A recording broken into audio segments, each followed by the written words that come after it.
What's the easiest choice you can make? Window instead of middle seat? Picking a vendor who sends a great gift basket? Outsourcing business tasks you hate? What about selling with Shopify? Whether you're selling a little or a lot, Shopify helps you do your thing, however you cha-ching. Shopify is the global commerce platform that helps you sell at every stage of your business. From the launch your online shop stage to the first real-life store stage, all the way to the did we just hit a million orders stage. Shopify's there to help you grow. Whether you're selling scented soap or offering outdoor outfits, Shopify helps you sell. Wherever and whatever you're selling, Shopify's got you covered. Sign up for a $1 per month trial period at shopify.com/try. Go to shopify.com/try now to grow your business, no matter what stage you're in. Shopify.com/try.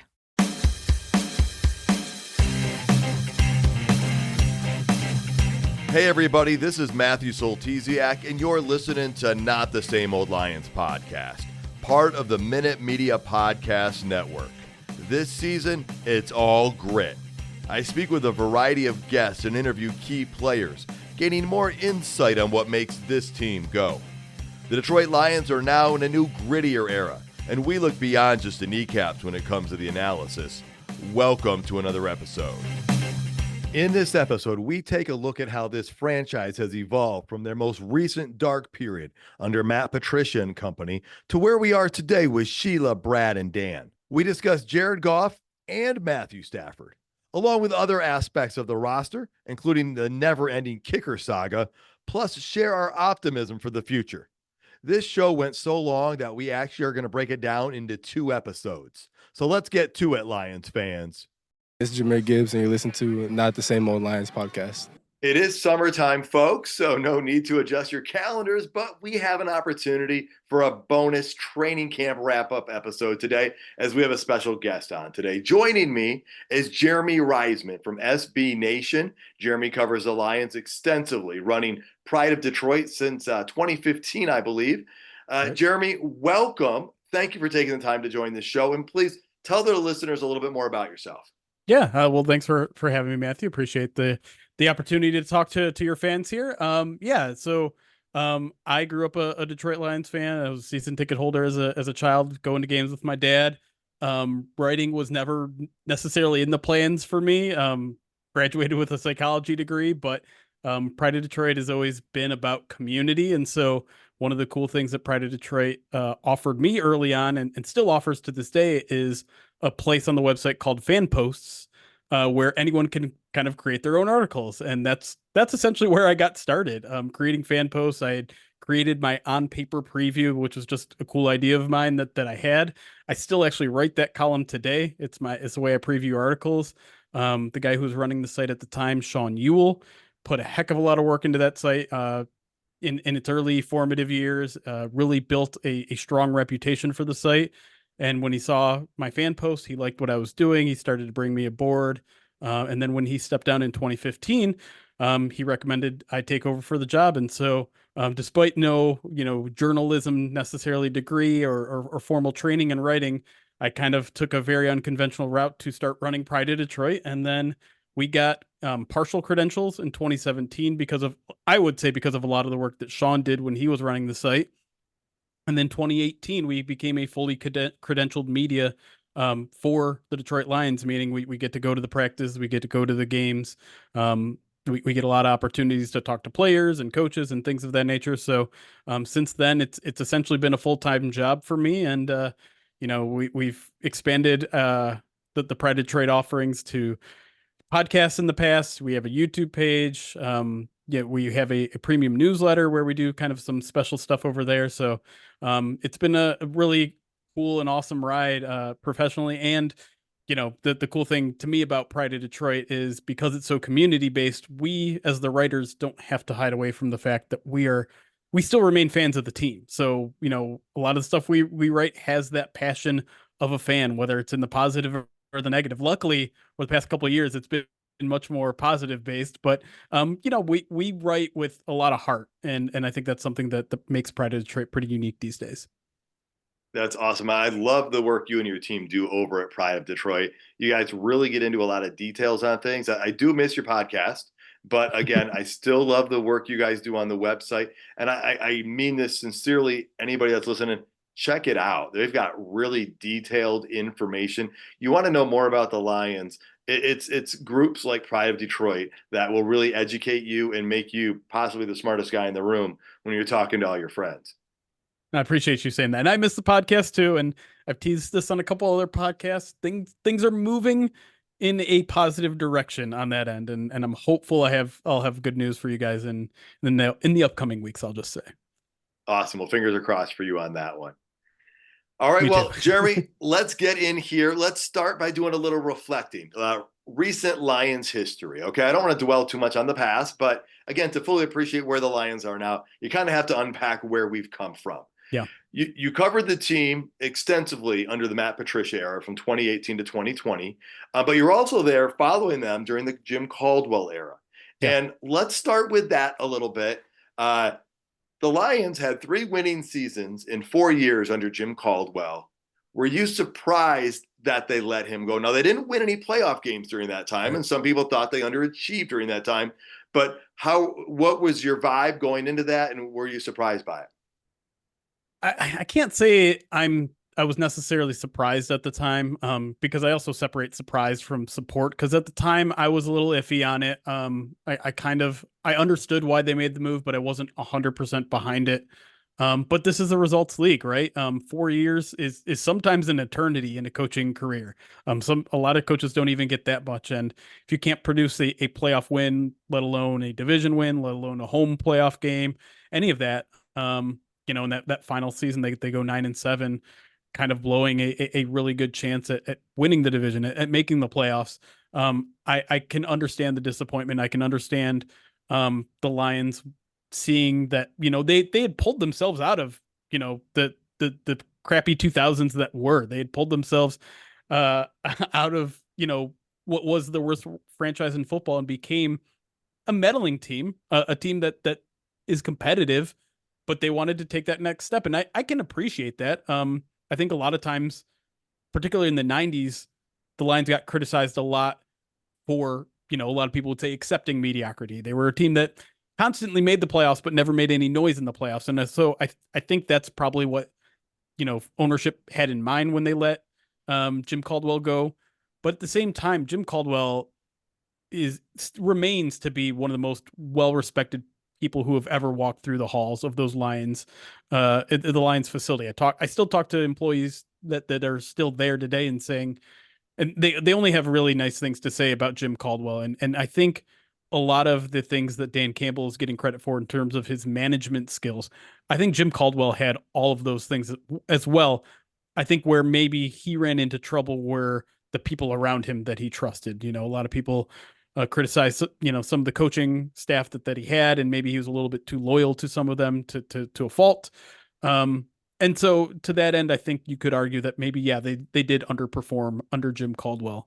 But again, not surprising at the time, because like you pointed out, there just wasn't a lot of hardware. There weren't any banners to be hung in 4 years, where the Lions did have a competitive roster. All right. I think I agree with you on your sentiments there, as far as I wasn't surprised by the move, but I didn't fully support the move, because we were seeing success that we hadn't seen, and and the early aughts there that had been so devastating to the fan base.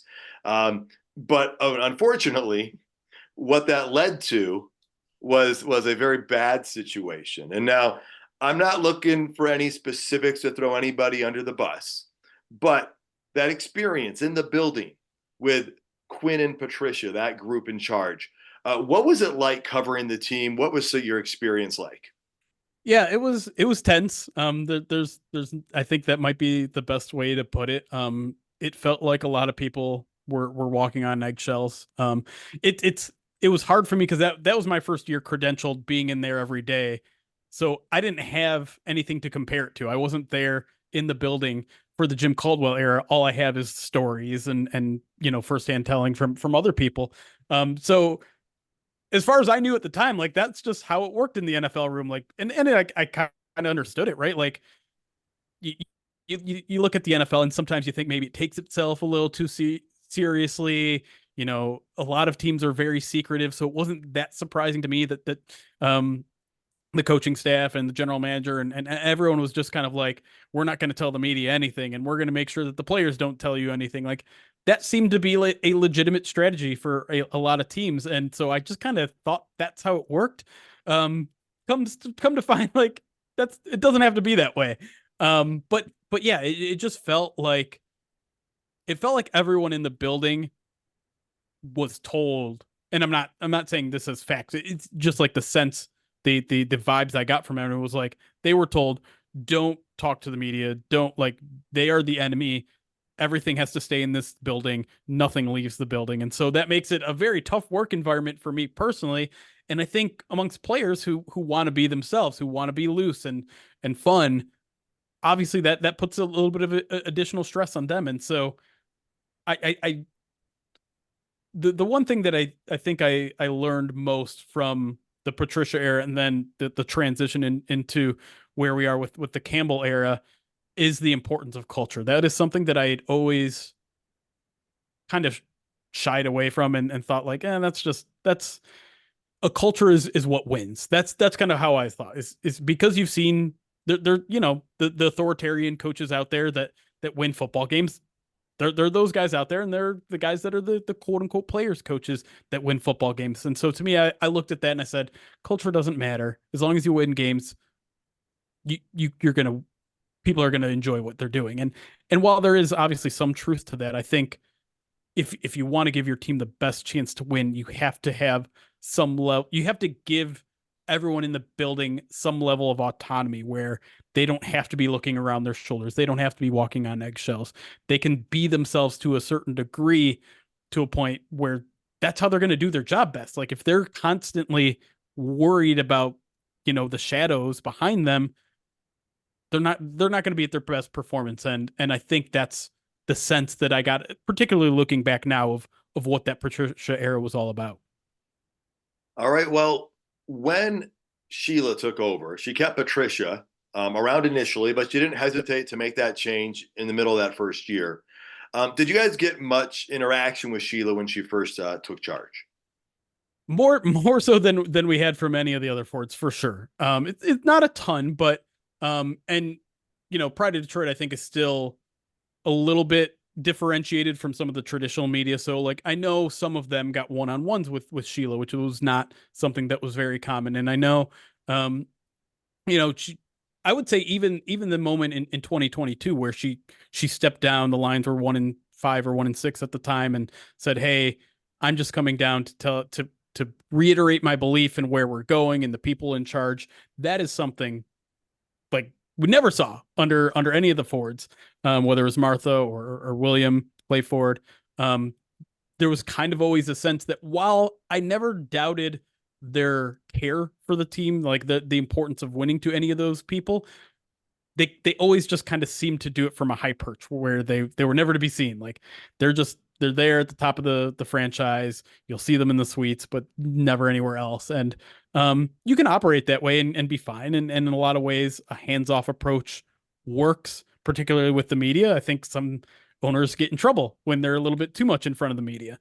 But at the same time, if this whole regime is going to preach this idea of transparency and openness, and you know, being yourself, if Sheila wants to come down and talk to the media, she's going to do it. And so to make that message consistent, which I think is important to having it stick. Like, if you know, if management is operating different than the players, and that's different from the coaches, if there's a different set of standards there, the message isn't going to stick as well. So seeing Sheila being more open and transparent works in cohesiveness with everyone doing that. And I think it's very much appreciated on my personal part. I think fans very much appreciate that level of ownership, that level of being responsible for the team, and not shying away when criticism is at her front door. And so, I mean, without a doubt, there's been a lot more access. I can't say I've personally benefited a ton from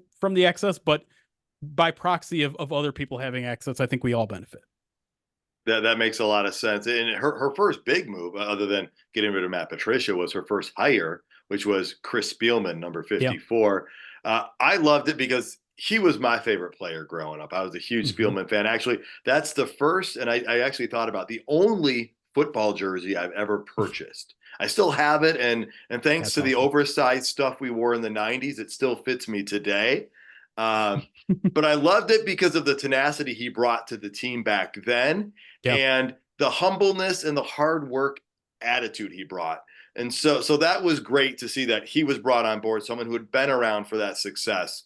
And it's easy to see how things are going today. Now we're in 2024, but let's go back to 2021. After that hire, and then with the hiring of Brad and Dan, I mean, how evident was the difference already changing from the previous year or two for you? I mean, probably the opening press conference, right? Like as much as we like to poke fun at it and nationally all people seem to take from it was the kneecap stuff. Like it was something different to me. And I think the moment where like I realized something special might be happening, and I'm not saying like I knew that from this moment on the Lions were going to be fine, but like the thing that always resonated with me the most was not the kneecap stuff, was actually nothing from the introductory press conference. It was a video that the Lions put out of Dan Campbell walking into the facility for the first time. He steps onto the indoor practice field for the first time since he was there as a player. And like he starts to break down and tear up. And to me, that showed just like how much he is going to put everything into this job, like how important it was to him. He knows Detroit, he knows the franchise, he knows the fans, and how important it is, and how big of a difference it would be if he turned this franchise around. And so, like that level of not only devotion, but like also kind of having the emotional intelligence to be like, this is an emotional moment for me. I'm not going to shy away from tearing up at this. Like that to me shows a genuine person. And whenever anyone asks me today, like what, who actually is Dan Campbell, the first word out of my mouth is always genuine. He is the most genuine person that is unapologetically himself in a way that isn't mean spirited. I think a lot of times we throw like, oh, you're unapologetically yourself. That just means you have unfettered access to insulting people. That's not Dan Campbell. Dan Campbell is just he's a goofball, but he can get very intense, but he's also just like a very thoughtful, egoless person. And so that just like that snapshot of him on the field to me projects to who he is across the board. And when I saw that, I'm like, this is a guy that I want to know a little bit better. This is a guy that I think I might like a lot on a very personal level. And it turns out that that's very much the case. Well, I think you're right. I think all fans would agree with what you said there is he has that likability factor, and that was evident from the first moment we heard him. I had the opportunity to interview Jason Kabinda during the playoff run just before the Tampa Bay game, and I asked him, I go, you were there with the previous coaching staff, and now with this new one, and not as new as it was, 3 years ago, but I said, what was your impression? What was the difference? And he said, in Dan's first year, before games and as they're preparing, he reminded them that you can't make stupid, simple mistakes. He goes, because we don't have the ability to overcome those. And so he talked about honesty. Dan was always honest and upfront with them and just being overall genuine and true. And he said, that's what got the players to buy in. And he said, if the players won't buy in, it doesn't matter what you're trying to sell. It's not going to work. And he said that was a starting point for the change that he saw happening with the Lions.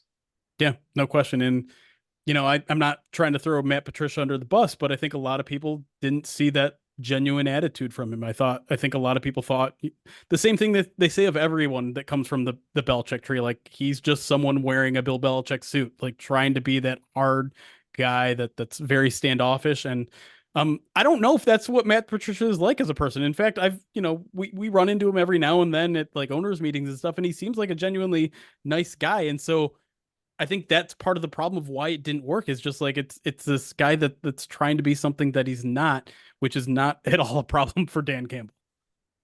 Yeah, no, exactly. You see exactly who he is, and then again, that's what endears people to him. And so now Sheila, Brad, and Dan, you could maybe make the argument, are not the exact same three people they were 3 years ago, because we always grow as human beings. We evolve, we change, we learn. And so have you seen any growth, adjustment, or change from those three individuals in the 3 years? I would say of all of them, probably Brad Holmes has been the most. And I think it's a confidence thing. That guy has been operating with more confidence than he was kind of like a soft spoken guy. He was a guy that wasn't ever in front of the podium in Los Angeles. Like he barely, if you were to search for any Brad Holmes quotes before 2021, you'd find maybe one article that had ever talked to him and told his story. And so understandably so, a little soft spoken in front of the mic, maybe didn't have a ton of confidence in what he was doing yet and in his process. He was probably still very much figuring it out, but you fast forward to 2024 and he's calling out media members and he's wearing shirts with Dan Campbell's face on it and he's calling himself a villain. And so, and I personally think you see that a little bit in the way he operates in the draft too. And, I wrote this offseason that it's maybe he's getting a little bit too far into his confidence, but like he's making bolder choices. Not that he hasn't been bold in the draft before, but he traded up 4 times in this past draft. He got a couple of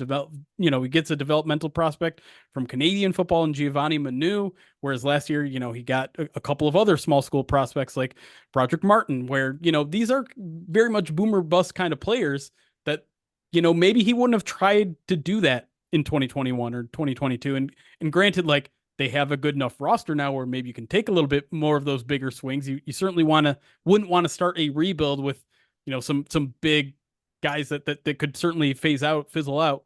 But yeah, I think just in general, like more so than anyone, because personally speaking, I think Dan Campbell's the same guy he was on day one, but Brad Holmes is a guy that I think he's gotten a little bit more confidence and feels a little bit stronger about his process. And by all means, he's certainly earned it so far. That he has, and especially I felt like some of the national media was excessively harsh on some of his draft picks, and Sure. and kind of, I know this positional draft value thing was like played over and over, and yeah, there is some merit to that. There definitely is, but as I pointed out back then, play a team that's got a really good running game, and it just changes everything. And so when you have a roster, like as you said, our roster has gotten better year after year. You can take some of these luxury picks and do that. Yeah, no question. And listen, as someone who was kind of right up there and saying some of the same positional value things, an easy way to shut me up is just to draft good players. And that's something he's done, right? Like Jahmyr Gibbs has been a really, really good player. We'll see with Jack Campbell, but he seems to be trending in the right way. Sam Laporta, tight end, a lot of people don't think is that valuable of a position, and he goes out and has a record-breaking rookie season. So I'm happy to eat my words if it means that the Lions are winning football games.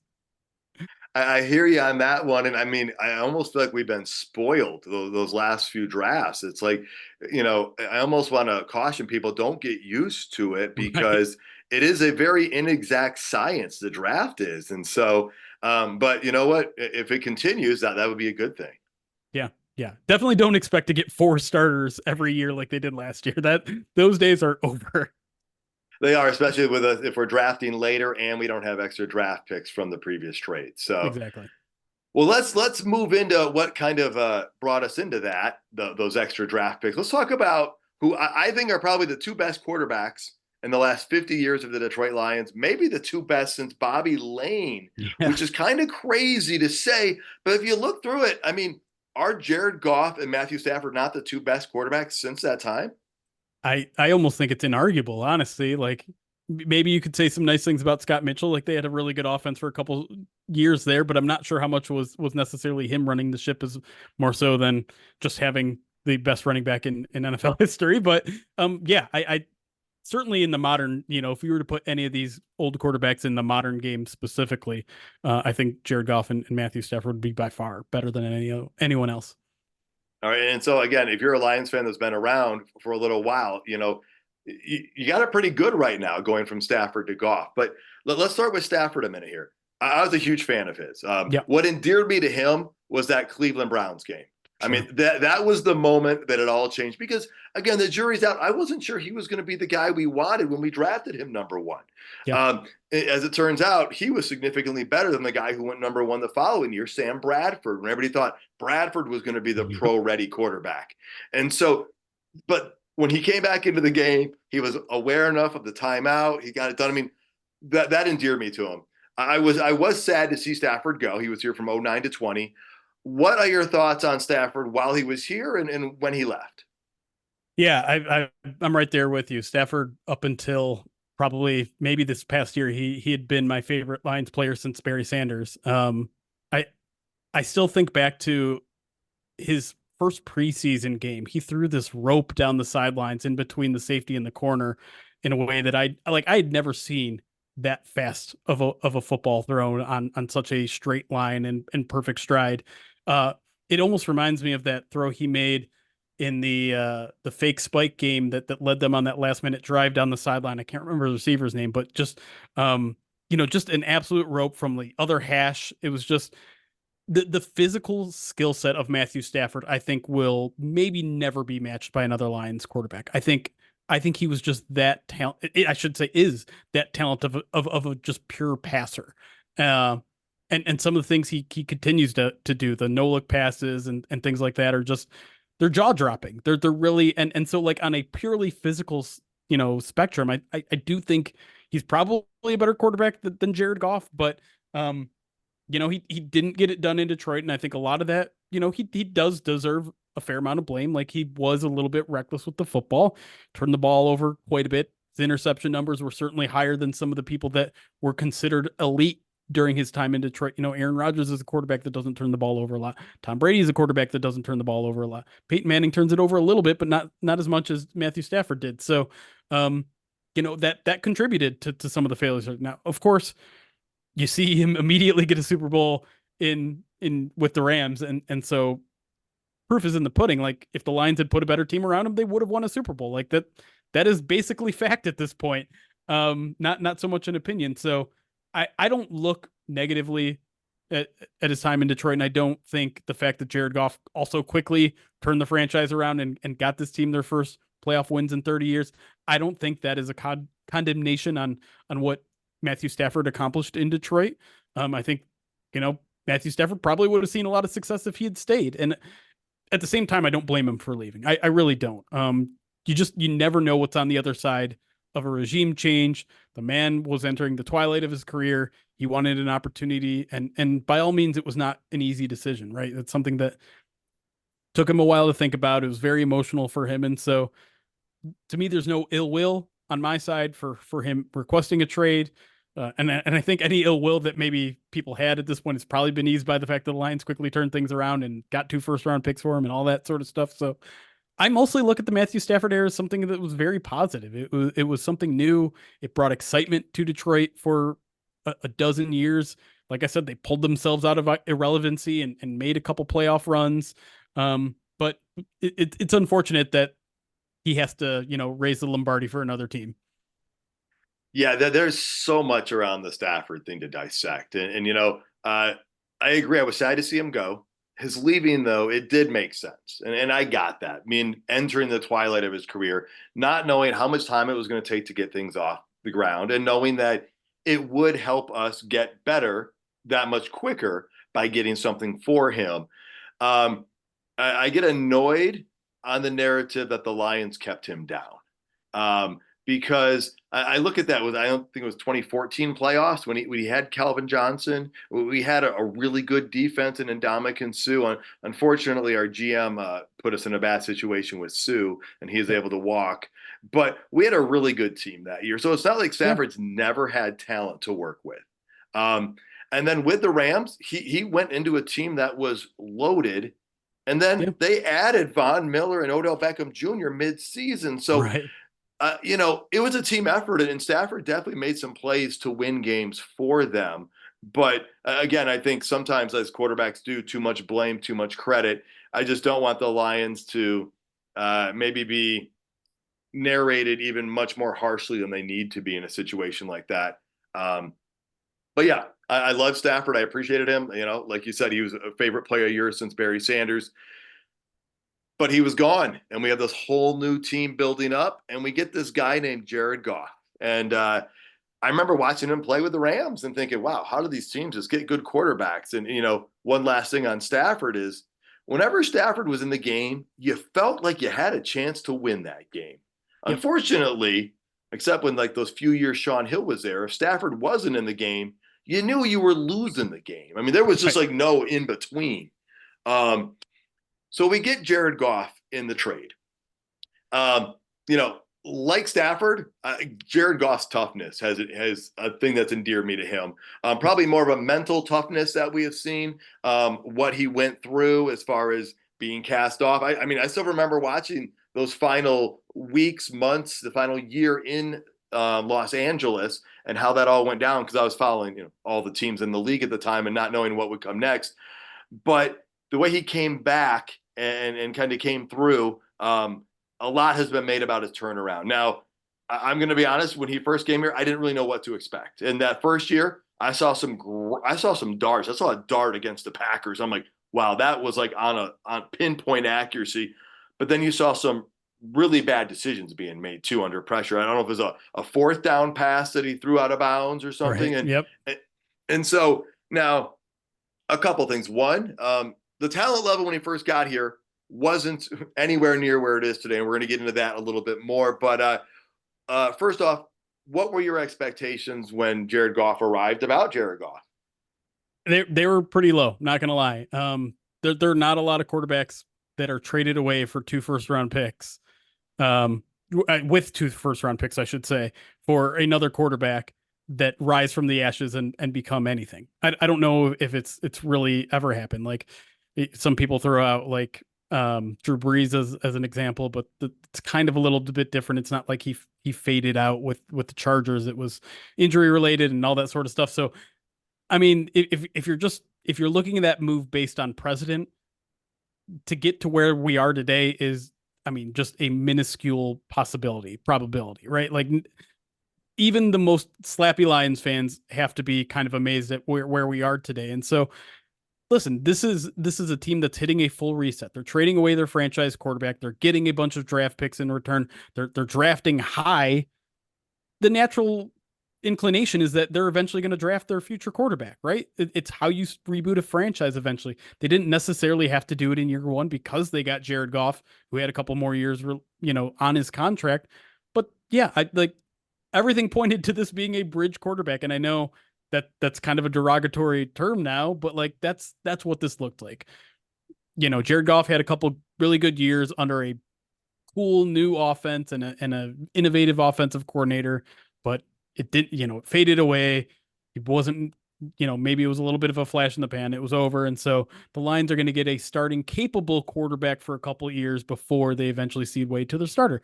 That's how I saw it. And I expected losing for the first couple of years, and then I expected him to be gone. And it's a stark reminder of a lot of things.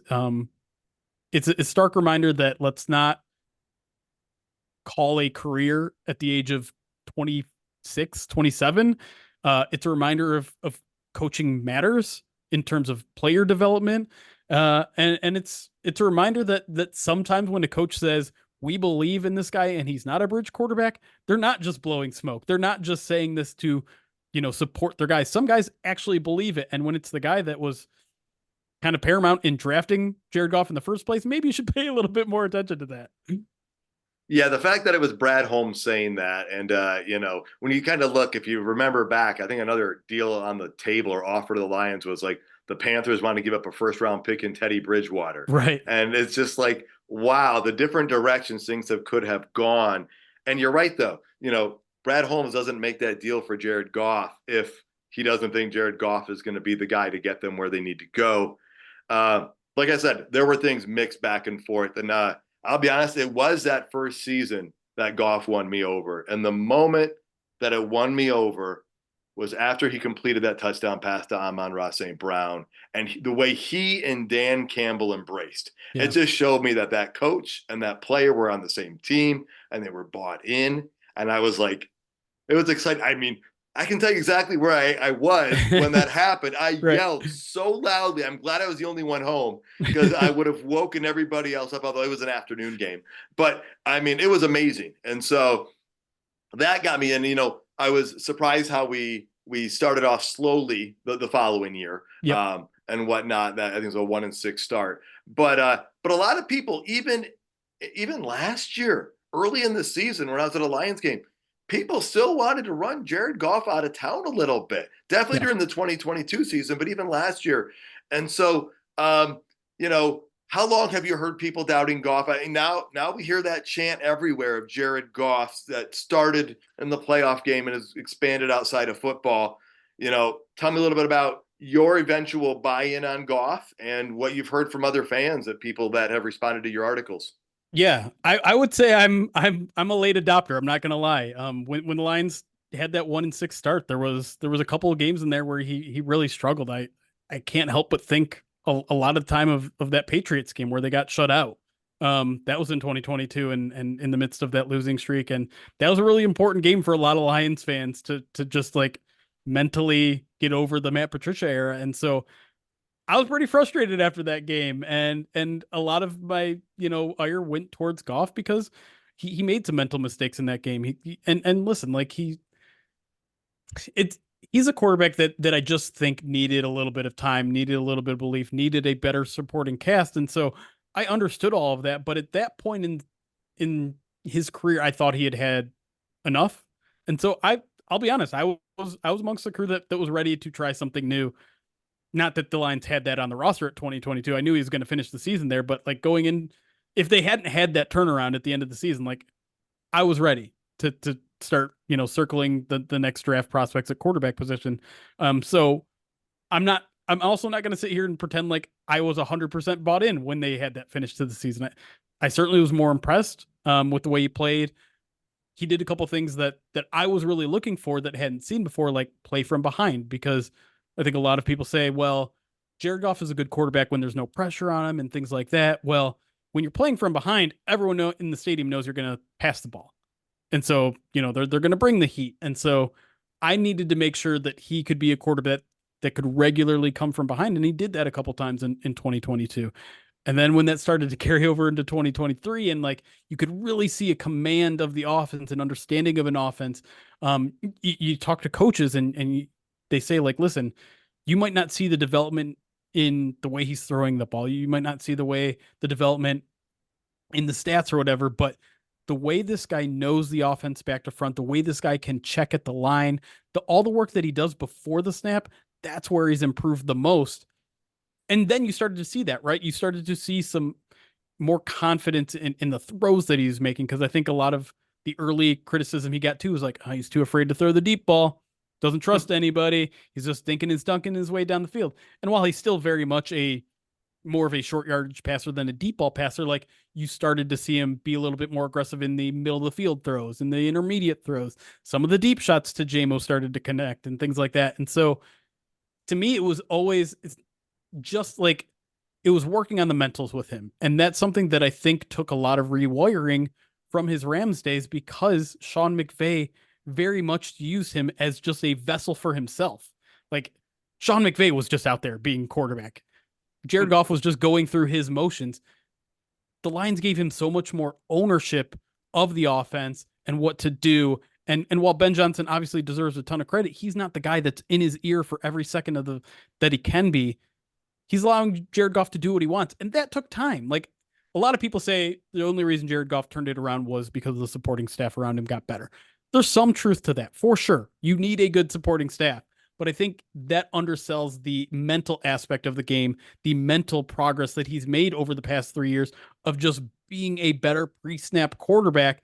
And that can do wonders for your game. Like the best of the best in the NFL aren't necessarily defined by their elite arm strength or their escapability. Your Peyton Mannings, your Tom Brady's, they were mental experts of the game. And so that's where I think he's shown the most growth. Now, he still has a long way to really draw the comparison to those two guys, but I'm saying like he has the capability, or he has the trajectory of someone who is growing in what I believe to be the most important aspect of quarterback. That makes a lot of sense. And, let's go back to a couple of things you said here. One was not throwing that deep ball. And, if you think back to that 2021 season, one guy got cut like a week or two before the season started, and the other wide receiver got hurt in the first game. And like right. Your top two receivers are gone, and So you've seen the talent get better around him, but you still do need someone to throw the ball to that talent. And you probably trust it more as, you're willing to take those chances the more you know those guys. So you kind of hit on that narrative about everything has to be perfect for Jared Goff to succeed. And, in a better supporting cast. Well, any quarterback is going to be better with a better supporting cast. There are a few quarterbacks that can overcome some. And there's only one Patrick Mahomes in the NFL. And that's one thing I think hope people realize. Jared Goff is never going to be a scrambler like Lamar Jackson, or not even a scrambler, a runner like Lamar Jackson, right? There's certain traits he's not going to have. But he does have a lot of very good traits that do get overlooked. And, you talked about playing from behind, right? That Bears game last year in Detroit is a perfect example of when there is zero room for error, can you deliver? And he did it. And that there was no room for error in that game. Now, I understand the frustrations that you felt, because I felt them too when they played that Patriots game the year before and stuff. But you have seen him grow. Yep. And so I would say he doesn't need everything to be perfect. I think he has started to show that. And I think we saw at the end of the 2022 season, you talked about, they hadn't made that run, then things could be very different. But we saw him really pay attention to detail. And Coach Campbell talked about this, that he's not mentally fragile. When you tell him stuff, he works on things, it gets better. We saw that by that non-interception streak after he had so many turnovers. Right. And those turnovers were very Matthew Stafford-like, and they were costing the Lions games because their defense was keeping them in it despite that. Yeah, no question. And yeah, I think that the mental toughness thing is something that just, it can't be overlooked. It can't be understated. Not only going through the humiliation of the trade, but then getting to Detroit and going 3-13-1, and then going 1-6 the following year, and having people like me screaming like, why is Jared Goff still here? Right. Like, it's a lot to go through as the head of the team, as the quarterback. It can't be easy to have to hear all of that sort of stuff. And as much as Jared Goff wants to say, like, he doesn't pay attention to the media, like, he also says with the same breath, like, he uses that as a chip on his shoulder. And that, as someone like who gets, 0.001% of the hate mail that he gets, that's not easy. It's not easy to shake that stuff off and use it as motivation. Like, sometimes it hurts to hear someone say something bad about you. And I think only a very special select few are able to turn that into motivation and then actually use that to get better. And not saying the haters are necessarily fueling him, but he's able to at least deflect that or block it out or whatever. And man, it's just rare. It's just rare to go through everything that he's gone through and come out on the other end as, a Pro Bowl quarterback now in Detroit. It's truly incredible. And I don't think I have given enough credit for his mental journey. I think a lot of national media haven't given him enough of a pat on the back there. I think obviously beating the Rams in the playoffs helped a little bit. Defeat a lot of those demons and draw a lot of attention to him because he played a fantastic game in that game. But even now, I still think he deserves a little bit more flowers just for the mental journey he's been on. All right. Well, last couple things to wrap up the Stafford Goff conversation. One, do fans have to choose Stafford or Goff? Or can you fully appreciate what Stafford did while he was here, but now fully support Jared Goff in the present and future? I mean, I'm personally of the belief that everyone good should be celebrated. And I don't really love like the ranking culture that we have where we have to decide who the GOAT is, the one GOAT is, and who's better than who. And so personally speaking, yeah, like I think you can absolutely enjoy what Matthew Stafford has to bring while also now enjoying what Jared Goff has to bring. It's two very different style of quarterbacks. It's two very different people. And to me, they both brought joy to my Lions fandom, and that's essentially all that matters.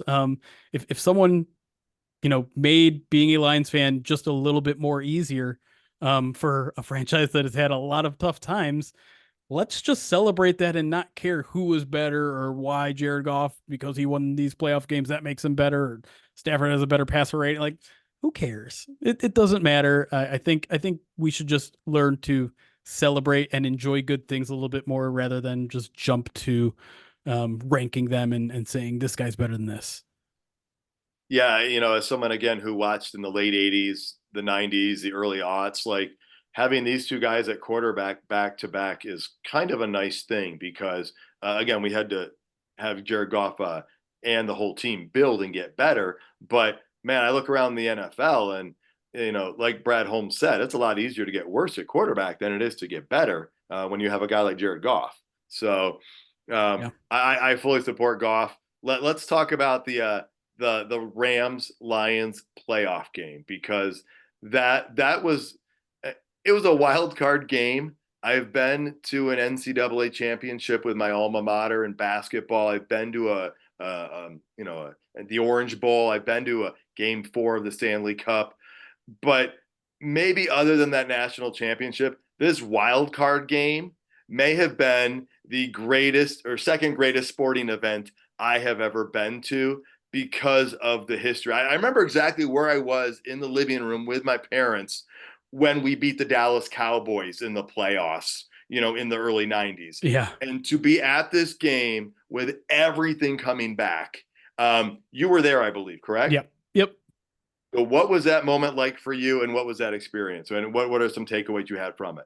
Man, you sensed that was going to be a special day from the minute I stepped into the stadium. I'm with the press, so I'm trying to get there, 2.5 hours early. And I mean, people are going nuts at 2 hours. Like as soon as they open the gates, usually when they open the gates, people are going around the concourse, drinks are on special. So they're getting cheap drinks. No one's really in their seats. It felt like it was at least half full, like almost immediately. And everyone's already loud and Jared Goff chants are happening and Matthew Stafford's getting booed when he comes out there. And it's just, I think I wish I remembered who it was who said this, but I think it really rings true that to me, Ford Field has never necessarily had a character to it. There hasn't been, there aren't like sections of it where like, they had Barry's balcony and the Silver Dome and, there wasn't a ton of traditions at Ford Field. I felt like that was the night that that Ford Field actually got some character, that got like an identity. Because now Jared Goff chants are going to happen all the time. Now opposing quarterbacks are going to get booed all the time. And like, there's this sense of excitement and like it's almost like the bar for the crowd has been raised after. I'm right there with you. Like I'm literally getting chills just thinking about that night because it was incredible. Like it was so, you could tell it meant so much to people. I love watching the broadcast and, NBC did a great job, like focusing on a couple people who have been season ticket holders and were in tears at the end of the game. And so, it was just, it was a truly special moment. And if the season had ended, even if they win that game and they get blown up by Tampa, like we still have one of the most special moments, I think, in Lions franchise history. Certainly in modern history, with that win, because it's the first playoff game at Ford Field. It's the first playoff win in 30 years. It's against Matthew Stafford. It's with this amazing crowd. It's prime time. It's just such an amazing moment that it's almost hard to explain to fans of franchises that win regularly, like just how much that meant to us, because a lot of times those type of stories that you see are set at the World Series or the Stanley Cup Finals or the Super Bowl. This was just a wild card game, like you said, but it had the feeling of some of those championship games in a way that, again, it's just really hard to explain to an outsider. Yeah, I mean, it was 0 degrees in Detroit that evening too. Right. I mean, it was so cold, but you got in there and you're right. I mean, it was just an electric vibe. And I'll be honest, going like, you go back a month and a half before that, you could see that there was a chance we were going to intersect with them. Yeah. And I was like, I don't want to play the Rams. I didn't either. It would be epic if we beat them, but I still remember Joey Harrington and the Miami Dolphins winning on Thanksgiving against us. And I'm just like, I mean, if we played somebody else the first game and then played the Rams the second game, I would have been okay with that. I just didn't want the Rams and Matthew Stafford to be the team to keep us from getting that playoff victory. But because it happened, it changed everything. And that, I think, was really the changing. That showed that things are different. We got the playoff win, and you know what? People made a little too much out of the booing of Stafford, because you know what? He's public enemy number one going into that game, because that's what's between you and a playoff victory, and the first one since the early 90s. And so that's just the way it goes. And I'm sure a number of people there still like him. It's just not at that moment. Calvin Johnson even said, not, Right. something like "not today" or something. Like, I'm obviously not quoting perfectly there, but he's like obviously rooting for the Lions there. But you have to expect that. I said a few episodes back when the schedule came out that the NFL must just want the Lions to dislike Stafford, because Right. um, I'm all for the opening welcome back video. We appreciate what you did while you were here.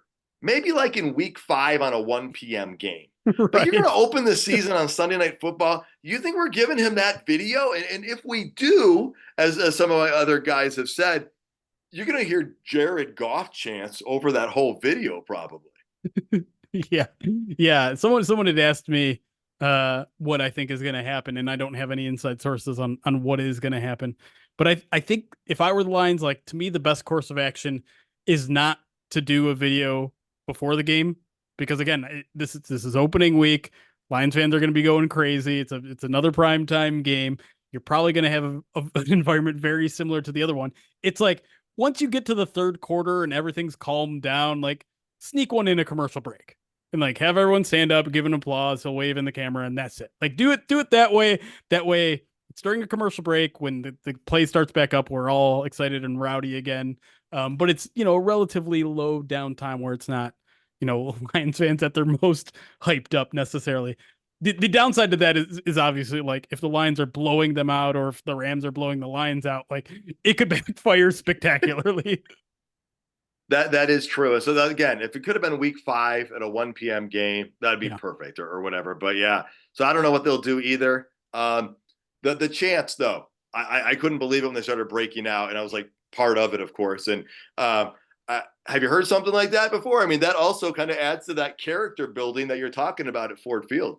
Yeah, yeah. I mean, I think the closest thing ever in Detroit sports is just like "Let's go Red Wings" is such a iconic chant that, like, during a crappy Pistons game or a mid-July Tigers game when they're out of it, like, sometimes you'll hear a "Let's go Red Wings" chant because people are just bored and they want to say it's almost like a way of expressing negativity, like, this game is so bad, let's go Red Wings.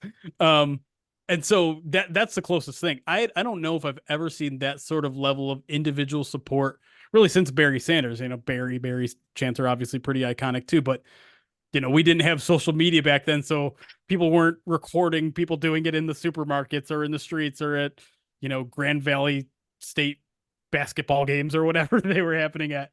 So yeah, I mean, this was pretty darn unique, but again, I think it speaks to the passion of Lions fans that have laid dormant for so long that the minute that the Lions are in Super Bowl contention, like, everyone is just going crazy. And yeah, it's funny that it all kind of sparks from a night really inspired by Matthew Stafford. Well, and I was even surprised because I went out to the San Francisco game and I couldn't believe it was breaking out in concourses out there at Levi Stadium. And I'm like, Yeah. we are the road team, and you have so many people traveling this far away to the other coast, and it's Yeah. still traveling. So that was pretty special as well. Yeah, and that's something I hope continues this year, because that was also another really cool, really special thing from last year was all, like, the road takeovers, the blue waves, and basically every road game in a way that felt very much in the moment. Like, Lions fans knew that 2023 could be a special season, so let's go see them wherever they go. But at the same time, like, Lions fans travel relatively well every year, and so I'm hoping that is not just a flash in the pan moment, but like a movement. Like, now Lions fans are looking to take over your city every time we're there. I would love it. I was in the Baltimore one as well. That game didn't go so well, but it was a great experience with all the Lions fans coming to Baltimore and celebrating it. And then again, like you said, you saw it. The Tampa one, I think I saw on Tampa TV, was great. might have been one of the biggest ones, and that was a pretty incredible game in itself. Yeah. And folks, that's where we come to bring this episode to an end. We will have part 2 of my conversation about the Detroit Lions with Jeremy Reisman. That will be coming out in the next day or so. So please keep an eye out for that. And again, you can find all of Jeremy Reisman's work at prideofdetroit.com. I highly recommend you check that out. Thank you so much for tuning in, folks. You can find more episodes and content at notthesameoldlions.com. If you're listening on YouTube, please hit that like button. And while you're at it, tell your friends about the show, and please subscribe regardless of your listening platform. Until next time, stay gritty, my friends.